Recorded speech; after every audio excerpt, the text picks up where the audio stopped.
Radio Simbirtuu.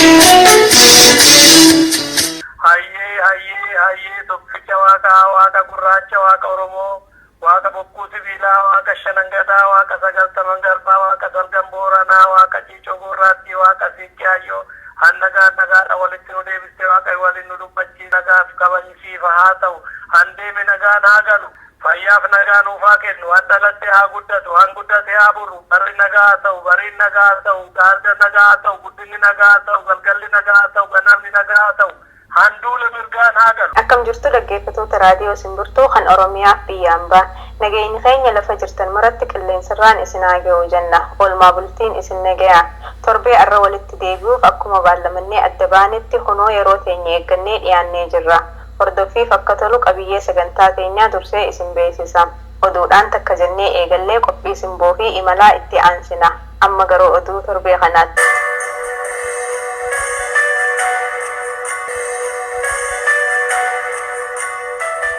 Akkam jirtan dhaggeeffattoota keenya oduu isin dhageessifna oduu isin dhageessisu an Gammadaa Baroodaati. Koomishinni walabummaa amantii idil addunyaa Ameerikaa hogganoonni Islaamaa Itoophiyaa keessatti hidhaman akka gadhiifaman gaafate. Koomishinni kun ibsa adoolessa 22 bara 2003 baaseen ummata Islaamaa hiriira nagayaa bahuun mirga walabummaa amantii shaakalaa ture. Mootummaan Itoophiyaa mirga amantii sarbuun hogganoota namoota 29 seera ala hidhuu hubachiise. Kanuma waliin ummata hiriira bahee mootummaan dhimma amantii keessa harka naqachuu akka dhaabuu fi bakka bu'oota mana marii olaanaa dhimma Islaamaa ifi akka filatu gaafate dhibbootaan hidhatti darbu yaadachiise. Koomishinni kun mootummaan Itoophiyaa mirga walabummaa amantii daammachuuf seera farra shororkeessummaatti garmalee fayyadamuun keessa yaaddeesse ta'uu ifa godhe. Kanumaafuu jaan dura teessoon koomishina kanaa Kaatiriina Laantos hogganoonni kun ammatti hidhaarraa gadhiifamuu qaban. Saamichi abbootiin taayitaa mootummaa Itoophiyaa qabeenya Oromoo irratti gaggeessan cimaa dhufuun beekame. Mootummaan Itoophiyaa lafa Oromoo gurgursiisaa bahe fakkeessuudhaaf namoota muraasa malaammaltummaan hidhuu jalqabe. Kun furmaata argamsiisuuf osoo hin taane uummata gowwoomsuu fi ji'uu keessa beeytonni. Obbo Alamaayyoo Atoomsaa pireezidantiin naannoo Oromiyaa yeroo dabre walgahii kaabinootaa irratti sababa malaammaltummaatiin namoota hidhaa haa seensisnu yoo jenne manni hidhaa wal dhungahu jedhanii turan. Deemsi kun mootummaan galaana daakee keessaa bahuu hin dandeenye keessa seensisaa jira.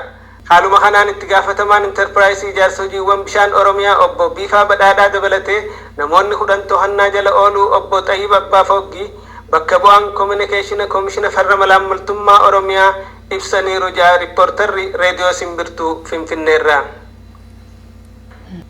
Mootummaan Itoophiyaa Oromoota aanaa Anfilloo jumlaan hidhaa jiraachuun beekame. Godina Qeellam Wallaggaa aanaa Anfilloo keessatti namoota gara 400 gahan yeroo ammaa bakka adda addaatti hidhaa keessa jiru. Hidhaan bifa haaraan waxabajjii 16 bara 2003 eegale kun sababa bosona keessa qubattan jedhuuni. Garuu lafuma dur irra jiraannurra osoo jirru maqaa woboo dhoysitan jedhuun hidhamnee hiraaraa jirra jedhan jiraataan aanaa sanii tokko. Maqaa isaanii nageenyaaf kan hin dhoyne haala isaa akkas jedhan. Amma namoonni qabanii jiran mana barumsaa ashii waajjira poolisii ashii waajjira poolisii mugdii mana barumsaa mugdiitti hidhamanii kan isaan jiran. Jaarsoliin jiru jalqabbootiin jiru ijoolleen jechuudha abbootii gurguddoon jiru. Ummatichi yeroo garaa garaa galtummaa kana jibbee fincila kan inni kaasu fincila kaasaati kan inni jiru ummatichi. Fincila garbummaa garaagaraatiin fincila kan inni kaasu kan ammoo isin woboo jala jirtanii jirtu jechuudhaani isin shakkina jechuudhaani jiratuudhumaati. Dhaggeeffattoota keenya dhimma kanarratti bulchiinsa aanaa fi godinaa qunnamuuf kan yaalle hin milkooyne. Torbee garuu qophii addaa keessatti qabannee dhihaachuuf ni yaalla. Dhaggeeffattoota keenya oduun isaa kanaaf qabannee dhiyaannee hanganuma qophiilee hafan waliin nagayaan tura.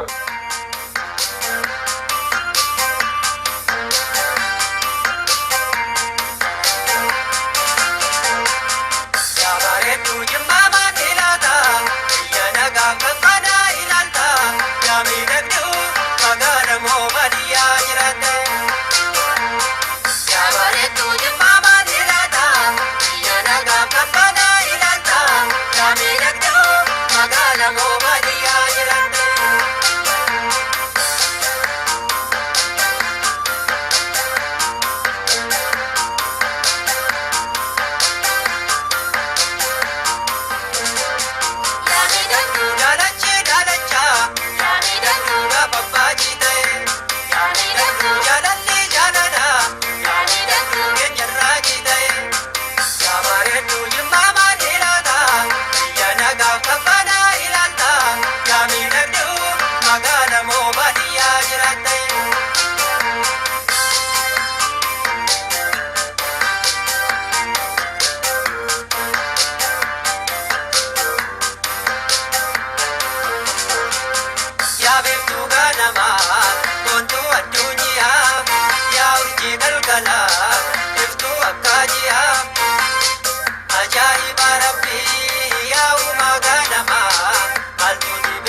dhaggeeffattoota keenya qophiin amma dhiyaatu qophii bashannanaati. Qophii simboo keessatti torbee keessummaa keenya kan ture weellisaa Haayiluu Kitaabaa har'aas nuufii isin waliin tura. Amma sirbuma isaa kanaan gamasitti haa.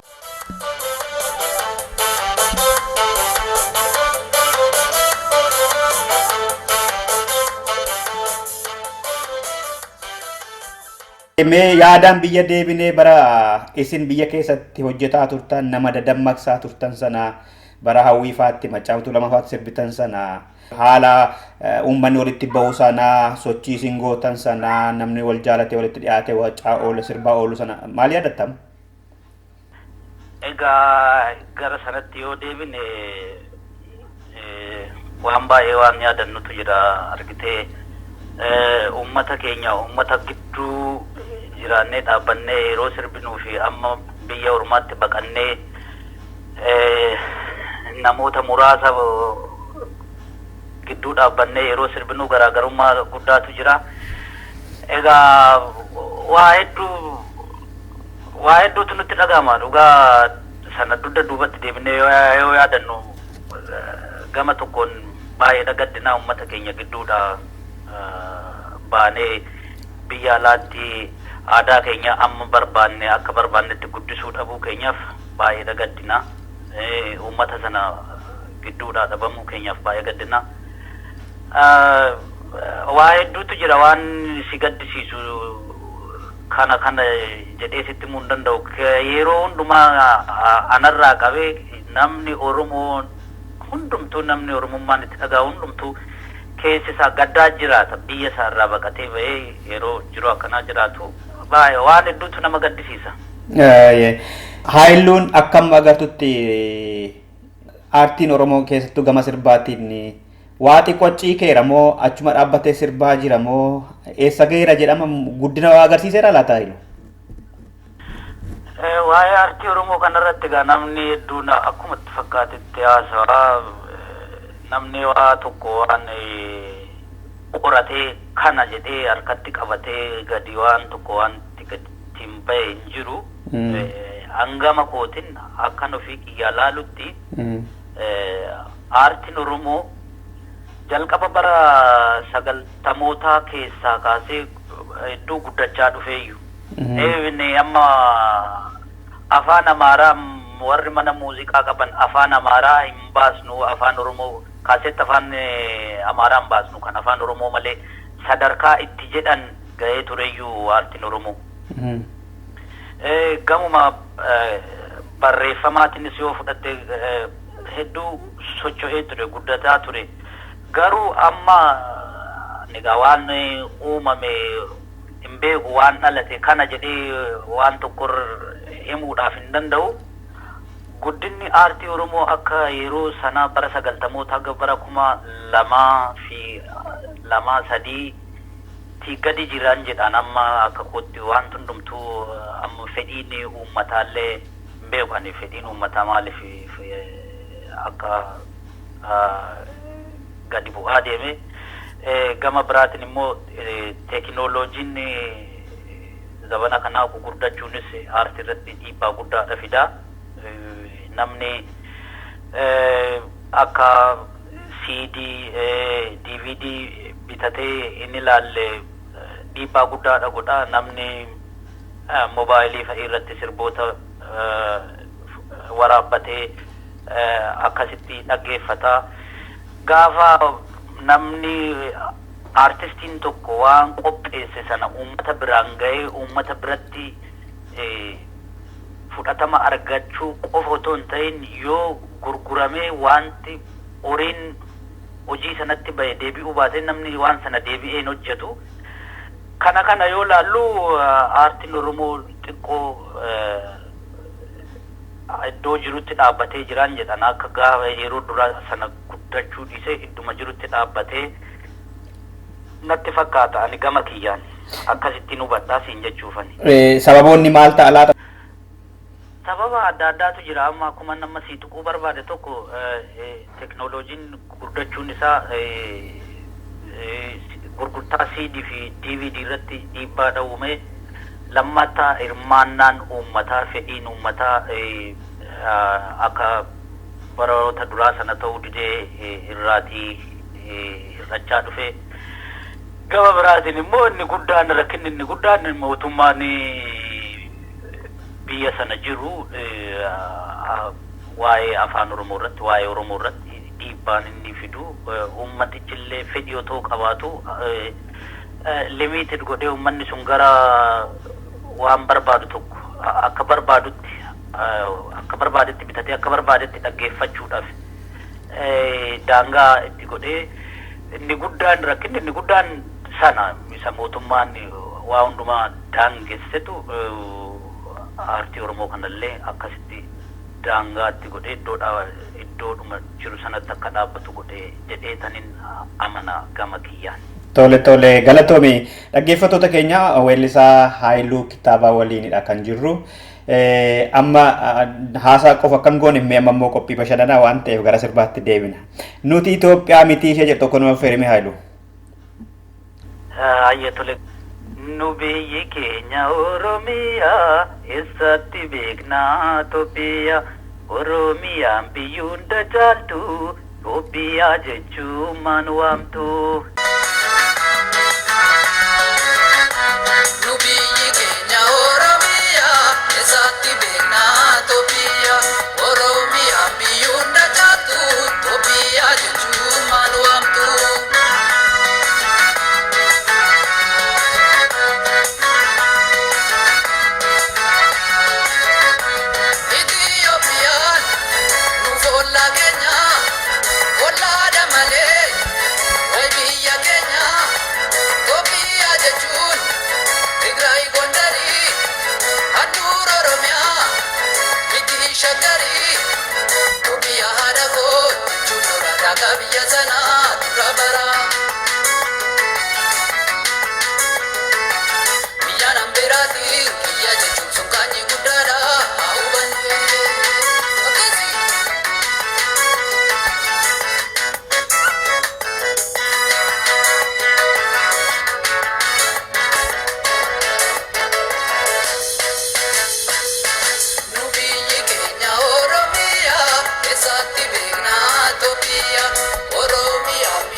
Tole galatoomi dhugumadha weellistoonni Oromoo eenyummaa Oromoo dammaqsuu keessatti namoonni akkasiniin jedhanitti gahee guddaa qabdu Oromoo dammaqsuu eenyummaa Oromoo beeksisuu keessatti jedhamtu. Gama jaarmiyaa siyaasaa rakkina jiru ni beekamaadha. Garuu gama keessaniin weellistoonni akka duratti biyyatti jirtanitti yoo uummatarraa argachuullee baattan garuu sirboota isin biyya keessa taasisanii baaftan ala baatanii hin baafne sirboota nama kakaasan amma gurguramuu dideessa jedhamuufillee tarii otoo sirboota akka biyyaatti ala baataniillee akka biyyaatti sirbitaniitoo jiraattanii namni isinirraa bituu ni danda'a ture warri isiniin jedhan jiru. Isinumatu nu dammaqsee nu cochoosee ofii isaanii immoo ala baanii riphanii isiniin jedhu ribxanittu maaliif ribxanii yoo ribxan taatan? Egaa namni hundumtuu yaada addaa qaba akkatti ilaalcha isaallee ilaalcha addaa ta'uudha mala.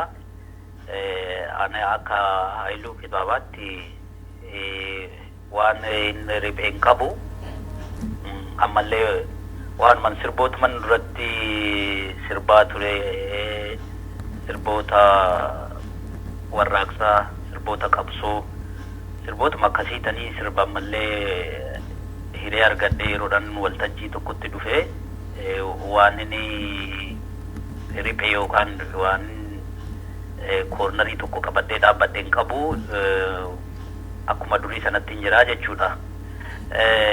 Gama biraatiin immoo sirboota warraaqsaa sirbuu diddanii waan jedhuuf yaada akkasiitiif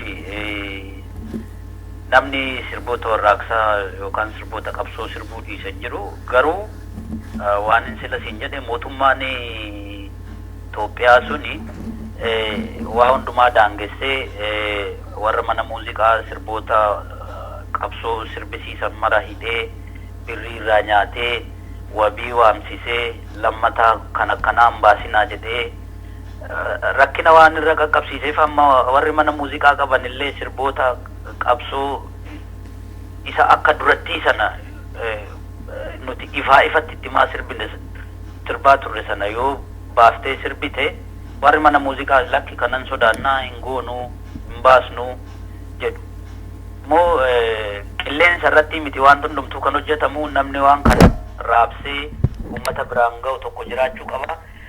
Sababa akkasiitu xiqqoo nama daangessee rakkina uume malee namni biraa hafes hin jiru. Akkasumatti namoonni kaanis warri waliin hojjetaa turre artistoonni biraas yaaduma kanaa qabu malee namni riphee yookaan kaayoo isaa jijjiiree gara biraatti waan akkanaatti jedhee waan jiru natti hin fakkaatu. Haala biyya faranjii akkuma beektu jiruu fi jireenya ofii mo'achuun iyyuu hojii guddaadha biyya faranjiitti. Maatii kee waliin yeroo qabaattetu maatii kee waliin iyyuu yeroo sana dabarsuu waan adda addaatu jira. Jireenyi hedduu ulfaataa sababa kanarraa ka'eetti namni hundumtuu akka barbaadutti walitti dhufuu dhabe malee garaagarummaan ijoollee artistoota biyya alaa jiran kana gidduu jiraatetii miti. Haalli isaa namni hundumtuu namni biyya alaa jiru kana hin beeka. Namni biyya keessa jiru beekuu dhiisudha mala yoo komii dhiyeessanis isaan irra laadu. Garuu namni biyya alaa jiru ofii isaatiifuu argaa. Jireenya dhuunfaatiyyuu mo'achuun hedduu namatti ulfaata. Kanarraa kan ka'e walitti dhufeenyi keenya gabaabbate malee rakkinni nu gidduu jiraatetii miti. Aga dandeenyutti amma fakkeenyaaf as magaalaa Osloo bakka nan jiru artistoonni nuti as magaalaa kana keessa jirru walitti dhufnaa akka waldaatti ijaaramnee jirra. Hawaasa community asii qabnu kanallee jajjabeessuudhaaf waan adda addaa irratti hin hirmaannaa. Uummata kanallee akka addaan hin faffagaanne walitti fiduudhaaf yaaliin goonaa ittuma jirallee gara fuulduraattillee ittuma fufnaa. Kanaaf jireenyuma dhuunfaa mo'achuu dadhabnee wanta akkasii nu mudate malee rakkinni nu gidduu jiraatetii miti. Tole, fayyaa ta'e weellisaa Haayiluu Kitaabaa amma gara aadaatti deebine sirba rambaa godhi yookaan immoo wallee keessaa tokko nu affeeriiti gaaffii tokkitee booda gargar galla. Nagaa tolee jenna. Hayyee tole qeerroo waliin feenu bullee feenu gallaa dhiiti rambaa godhi. Arangamaani shokoksa iti rambaa godi na dagai ko singorsa iti rambaa godi o birra bubbise laga iti rambaa godi bellame gonni walarga iti rambaa godi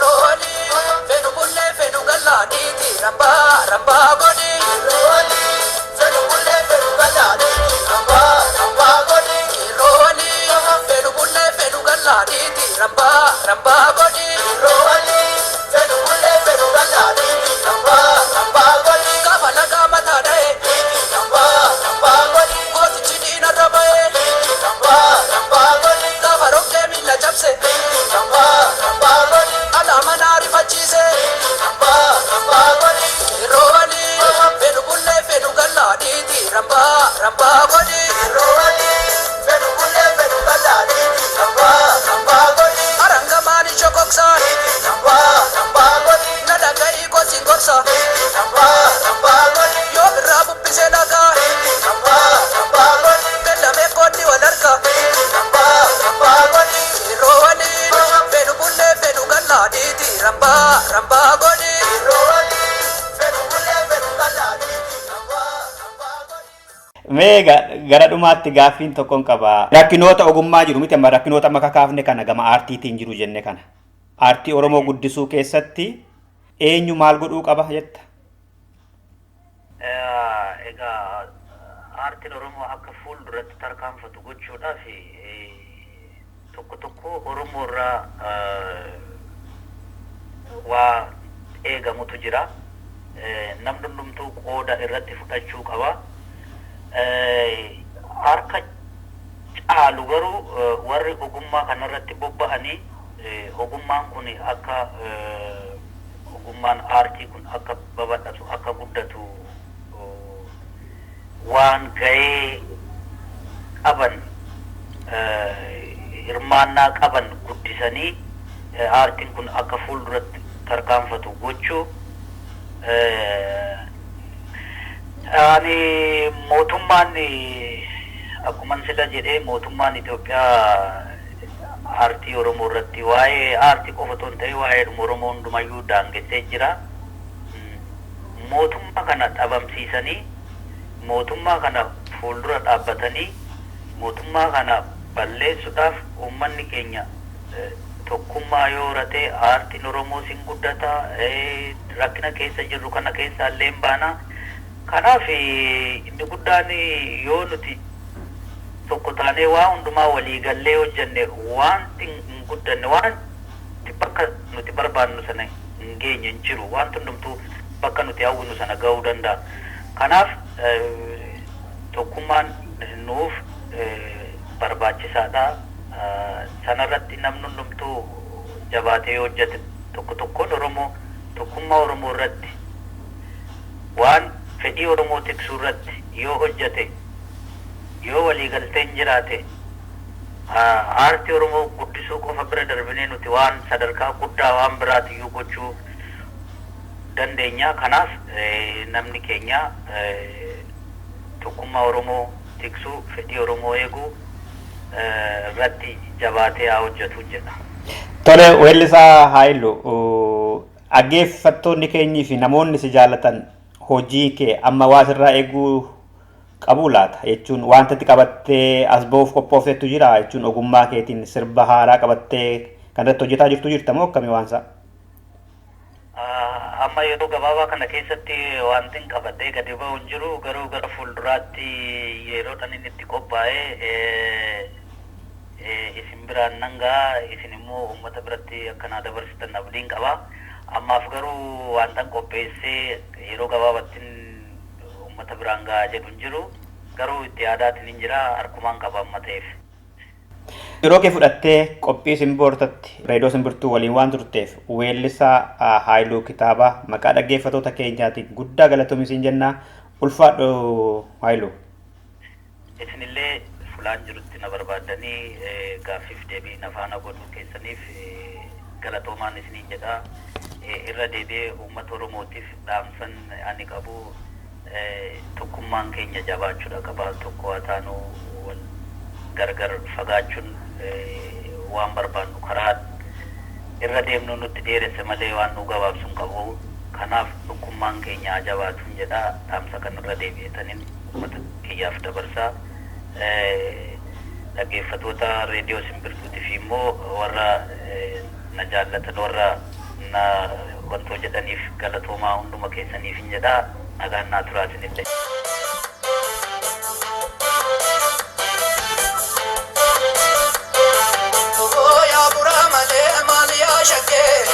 Ya pura male warra lemani laftina mare ati demani oh ya pura male mali ashake ya pura male warra lemani laftina mare ati demani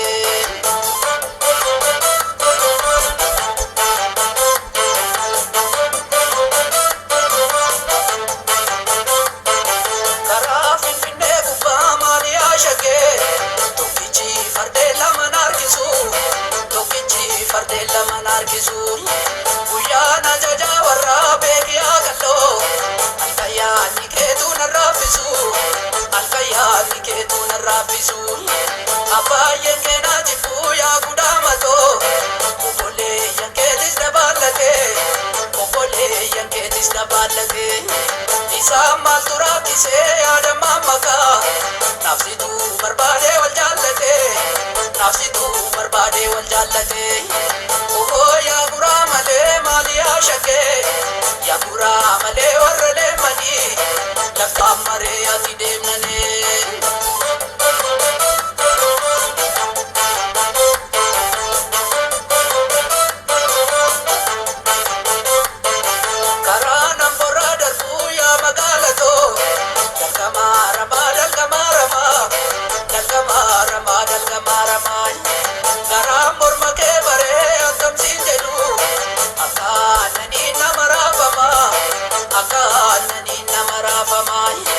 garaan kibirraa darbuu yaa gudaamatoo dalgamaaramaa dalgamaaramaa dalgamaaramaa dalgamaaramaa garaan morma kee baree attamsiin jedhu akkaananii nama raafamaa akkaananii nama raafamaa yaa guraa malee maali yaa shakkee yaa guraa malee warra leemmanii lafti naaf maree ati deemnanii.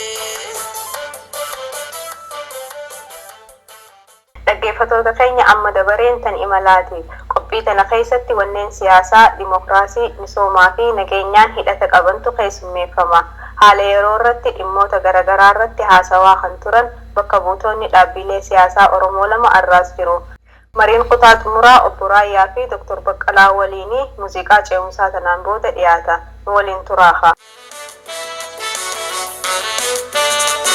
Jiraachuu deemnus wal bira yaadni koo simbira Gartuu fagaadhuus kiyyarra turrollee wal garra Gaayi lammii koo abdii kutiini sagaafataan ariifatee qabsooni Jiraachuu deemnus wal bira yaadni koo simbira Gartuu fagaadhuus kiyyarra turrollee wal garra Gaayi lammii koo abdii kutiini sagaafataan ariifatee qabsooni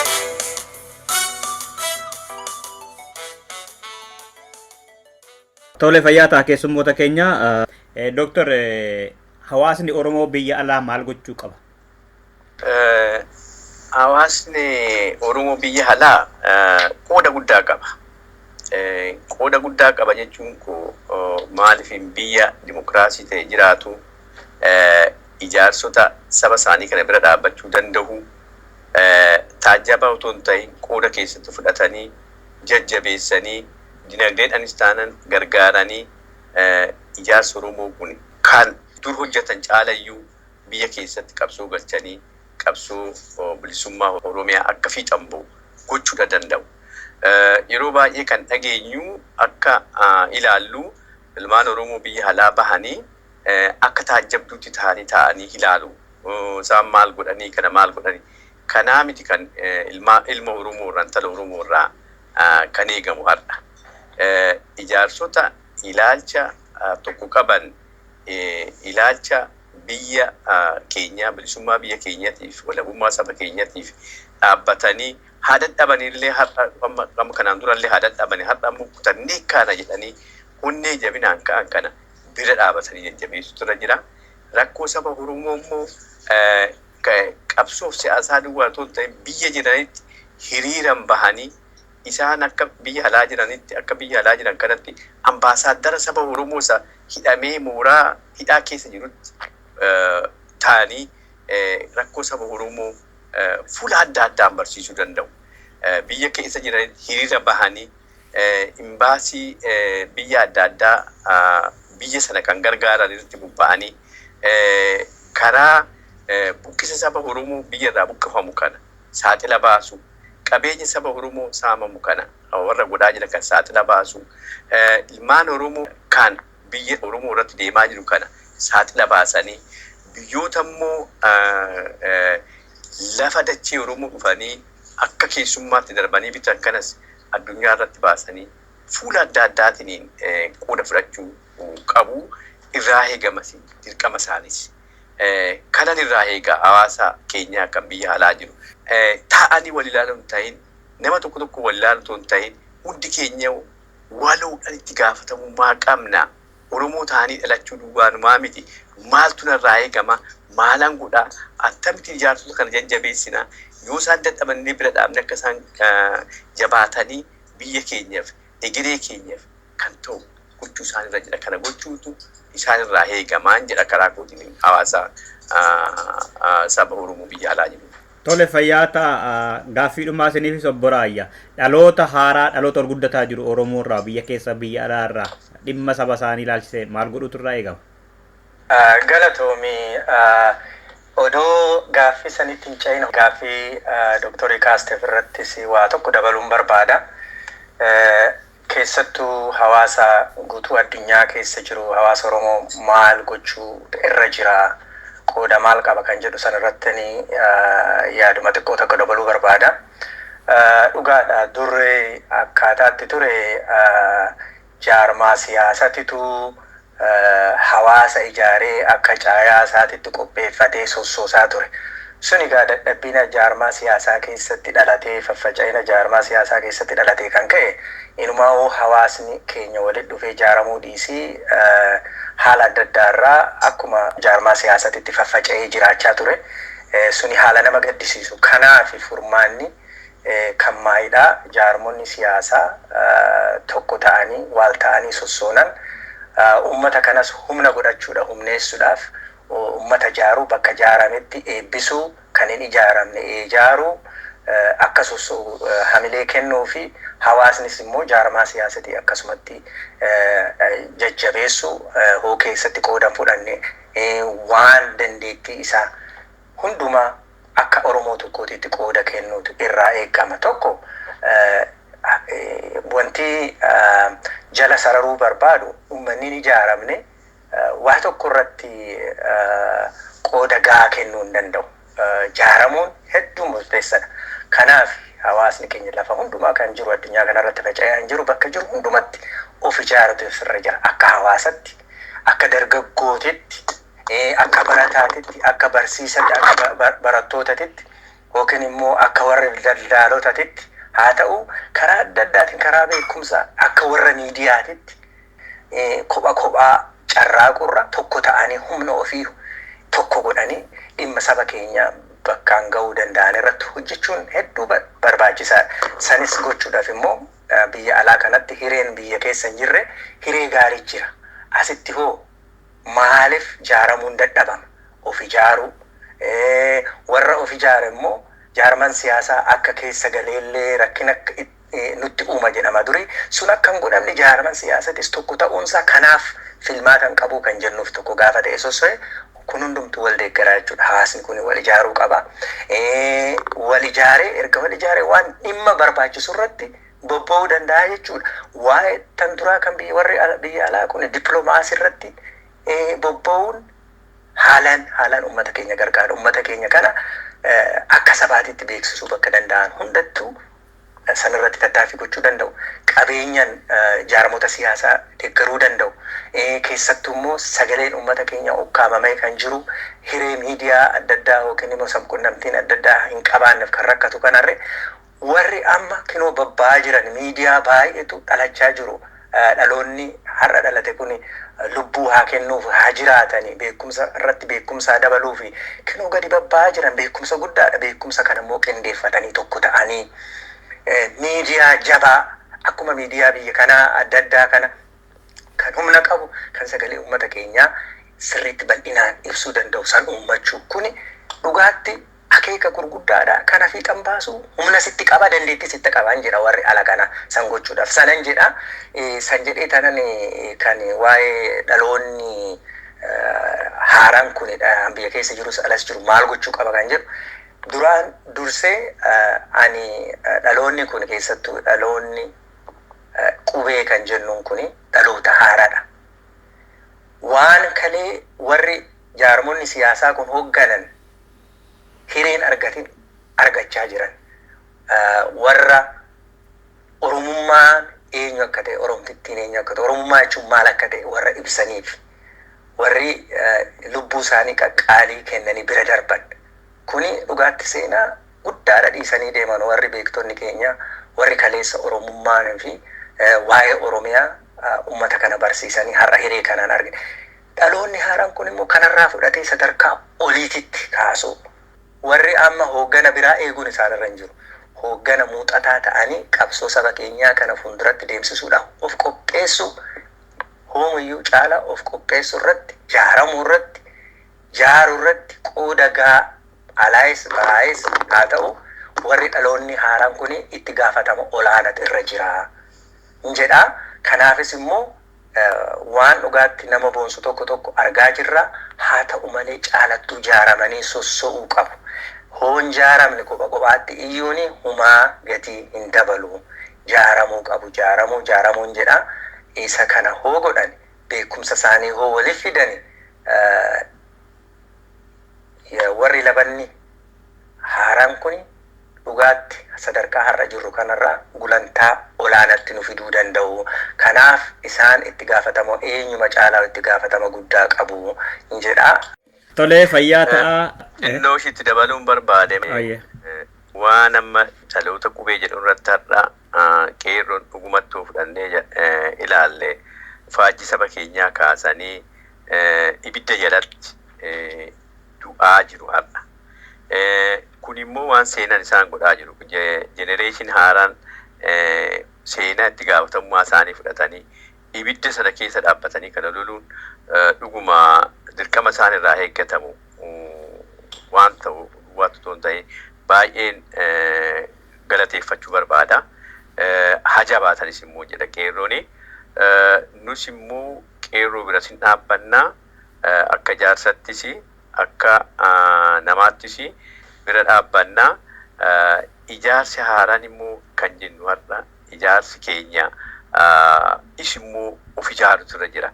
Of ijaaruu tokko ta'uu naa jennu qeerroonis qooda keessatti fudhachuutu irra jira. Jaarsi gorsaa ta'utu irra jira. Dargaggoon faajjii fudhatee ol ka'uutu irra jira. Kanammoo kan gochuu danda'u warri qabsoo calqaban warri dhuguma ammana kan hin jenne har'a chiba Oromiyaa dhaabanii wagii kana otoo hin argin kan du'anii maqaan isaaniitii yoollee seenan hin irraanfatamne chiba kana godhaniifis dhugaa kan irraanfannee bira darbinuu miti. Isaan kan chiban irraayyuu har'a kunoo biyya keessattuu du'a caalan taane du'aa jiru. Kanaaf kan akeeka kana ilaalanii ilmaan hawaasni Oromoo biyya diaasporaa jiru fakkoo akka qeerrootti fudhatee akka saba isaanii bira dhaabbatu yaadachiisuudhaan barbaada. Tolee fayyaa ta'a. Tokkummaa humnoota bilisummaa Oromoo irraati obbo Raayyaa Caalaa. Gurmuu qabsaa'otaa fi miseensota ABO irraa immoo Dr. Baqqalaa Gabramaaram. Maqaa dhaggeeffattoota keenyaa fi maqaa qopheessitoota raadiyoo Simbirtuutiin guddaa galatoomaa isiniin jedha. Fayyaa ta'a. Hedduu galatoomii sagalee uummata keenya akka taatan caalattu isinii hawwa galatooma.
dhaggeeffattoota keenya kan irraaf jenne mara raawwannee jirra. Torbee qophiilee biraatiin hanga walitti deebinu nagayaa fi gammachuu keessa akka turtan kana nuti qopheessitoonni qophii Simbirtuu kanumaan nagayaatti jenna.